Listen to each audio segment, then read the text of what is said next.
farosatsiz ekansiz, 6 yoshgacha ham bolani sunnat qilmaydimmi deb bitta подписчицам SMS yozib qoldi. Getreziga vaqt yetmadi, o'g'limni tezda bog'chadan olib, kerakli narsalarni olib, o'g'limga ham kartinkadan narsalar oldim.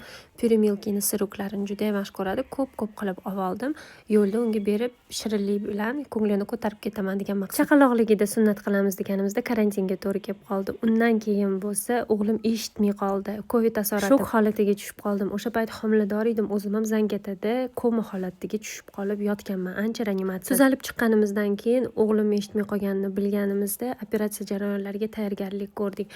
O'g'lim 2-3 marta narkoz oldi. Bu og'ir jarayon hisoblanadi yosh bola uchun. Operatsiyadan keyin reabilitatsiya ishlarini olib bordik. Shu bilan 3-farzandimiz orada tug'ilib qoldi. 3-farzandim ham reanimatsiyaga tushib qoldi. Ora-orada yillar o'tib ketib, endi kestirish jarayoniga olib keldik. Bugun Xudo xohlasa shu jarayondan eson-omon o'tib oldik. Endi orada 2 ukasini ham kestirib olsak, shu bilan olam guliston. Bu yoqda sizlarga ko'zimga ko'michik chiqqanini ko'ryapman, mini stress oldim.